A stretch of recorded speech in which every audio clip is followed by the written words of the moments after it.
Hello and welcome to Pisgah Health Today. My name is Angela Owen and it's my privilege to host this program brought to you by the Pisgah Health Foundation.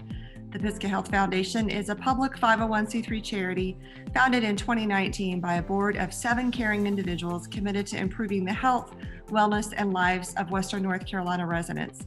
We have 2 very special guests with us today. We have Allison Jennings, who is the Executive Director, and Chris Jennings, who is the Chairman of the Board for the Community Kitchen. Welcome to our program today, Allison and Chris. We are thrilled to have you with us. Thank you. Why don't you guys start by just telling us a little bit about the Community Kitchen? What is it? Where is it?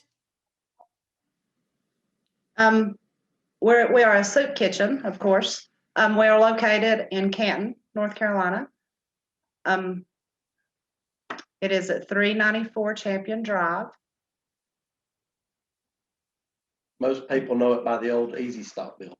Well, there you go. Those landmarks help, right? Yes.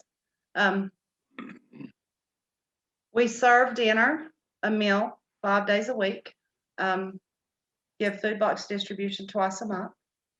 And if I miss anything, feel free. You know that. We serve anybody in need. We feel like there's always somebody in need.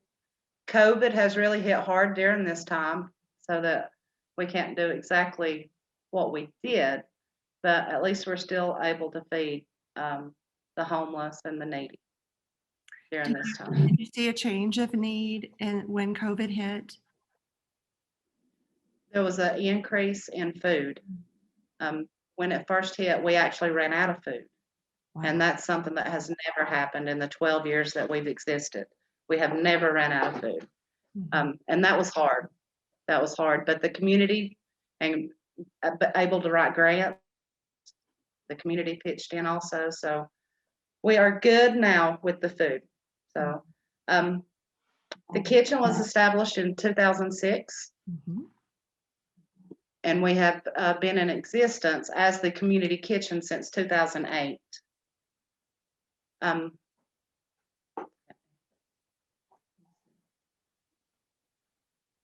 Tell me about some of the programs. So in addition to dinner, I noted in something you sent to me that you had produce and bakery items. There's a Spirit and Truth church service. Like, it looks like you're hitting on more than just even the food need. Are you able to continue those programs even now with some of the COVID restrictions that we have in place? Yes, we are able to continue our shopping area, which that enables people to come and supplement their grocery bills. There's produce, bakery, bread. We have meats and dairies that they're able to shop for free, and that's 5 days a week. There's no limit on what they can take. And then our meal program is the same. It opens at 4:30, the shopping area. So we have lots who come and shop that don't necessarily stay and eat. It just helps with their grocery budget. Right. Funny thing is, most of the people that come and get our food boxes, they don't come and get the meal every night. It's a completely different group of people. Out of the 50 or 80, however many we serve at night for dinner, there may be 3 of those that actually come and get food boxes. See, it's like a whole different community that we're serving with each program. Wow. And COVID obviously made it much more difficult, more labor intensive.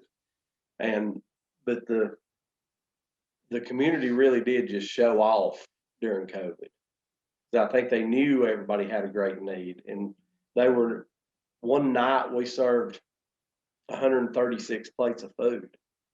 So at the beginning of COVID, everything skyrocketed, but volunteerism went down.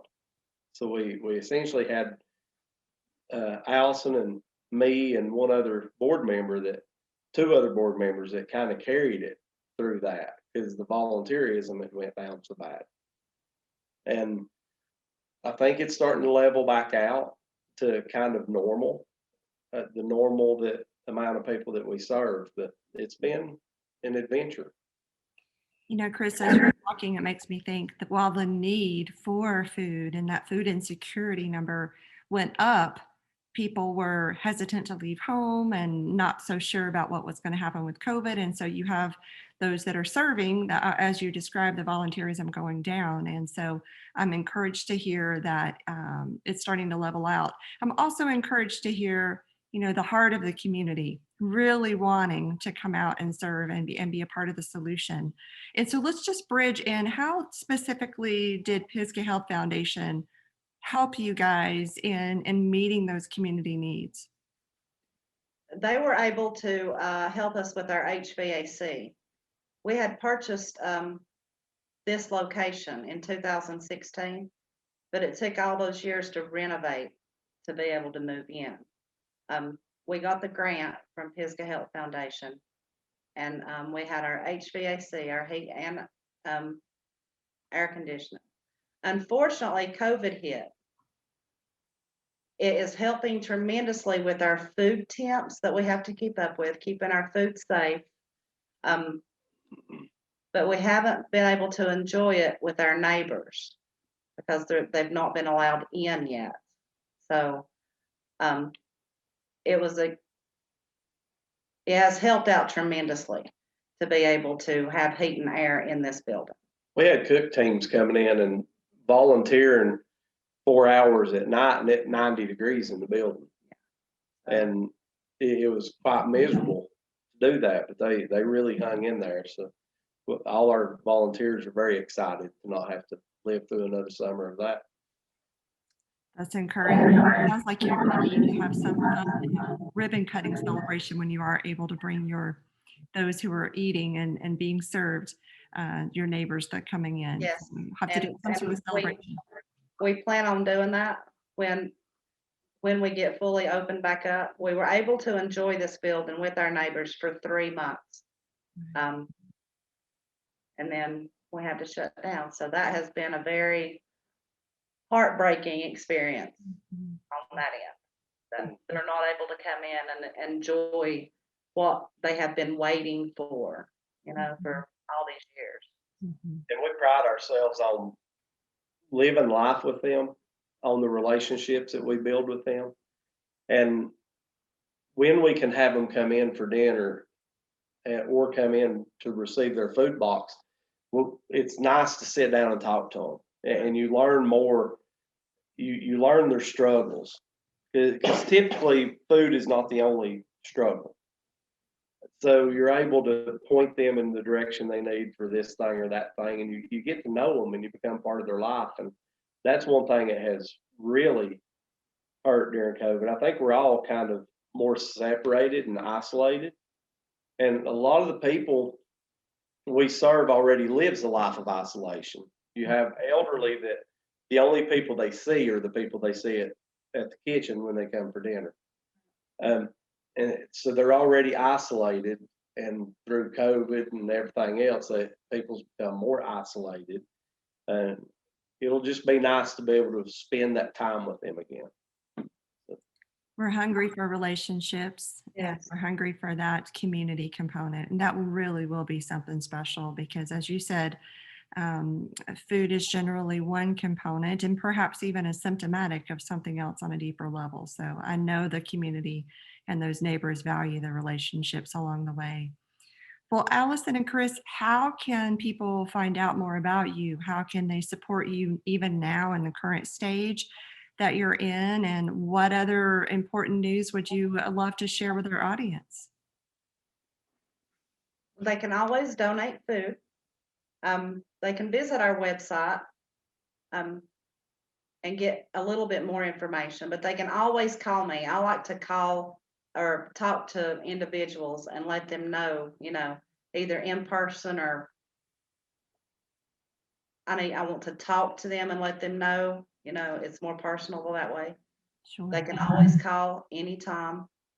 Stop by and see us. Stop by and see us. Take a tour. On our food box distribution, we are always needing extra help during this time. It is a drive-through only right now, so it's a lot of hands that are needed during that.